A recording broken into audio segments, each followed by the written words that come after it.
تيكون هذا الدور ديالي شويه مختلف على الادوار اللي كنت اشتغلت عليها. اللي زوين في هذا الفيلم هو انا اشتغلت مع ممثلين اكفاء، مع مخرج كان حامل وهز الهم ديال هذا الفيلم باش يخرجوا. قدرنا اننا نخرجوا هذا الفيلم بكل حب، وكنا فرحانين، وكنتمنى ان هذه الفرحه تكمل ويعجب الجمهور. وتا انا بحال هذا الجمهور اول مره غنكتشف الفيلم، وكنتمنى انني ندخل ونتفرج ويعجبني ويعجب الناس. جميل.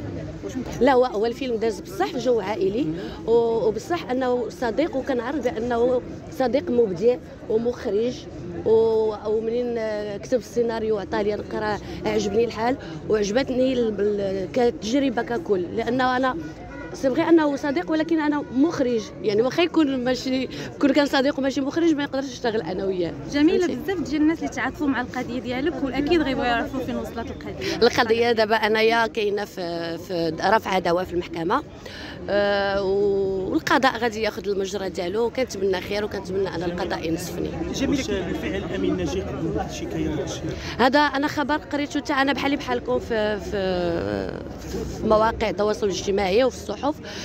هذا خبر كاذب، انا كنفيه بتاتا، ما كاينش هذا الشيء، ما كاينش، ما عرفتش علاش دار هذا الشيء، ما عرفتش. هو انا كأم كنتمنى بان بصح يتم اصلاح مدونه الاسره، لان ما فيهاش انصاف للطفل، ما فيهاش انصاف للمراه هي، ولكن تيبقى داك الطفل القاصر اللي محتاج اللي يدافع عليه. كنتمنى ان هذا القانون يتبدل. بيان سور انا راه ماشي غير الطفل ديالي، راه اطفال ديال بزاف ديال الامهات الحاضنات اللي كيعانيو من نفس المشكل ديال الوثائق. ما كتقدرش انك توفر ليه شي وثيقه اللي كتكون نورمالمون هي ساهله، ما عندوش الحق في السفر، ما فهمتي. دونك شويه المساله حساسه وحشومه، حنا باقي في هذا القرن وفي هذا التطور اللي كيعيشوا المغرب، اننا نكونوا مازال عندنا بحال هذه المشاكل.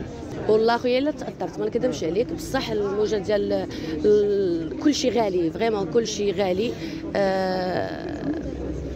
هذا الشيء يحز في النفس، وكنعرف بان بصح هي ازمه عالميه، ولكن راه فريمون خاص المواطن المغربي راه تقارب، فريمون تقارب، خاصو يوفروا اليات باش المغربي يعيش بكرامه في بلادو. عندي سيت كوم بعنوان ديروا النية مع شركة ديسكونيكتد، إخراج صفاء بركة، معايا نخبة من الممثلين المغاربة. كنتمنى هذا العمل ينال الرضا ديالكم إن شاء الله.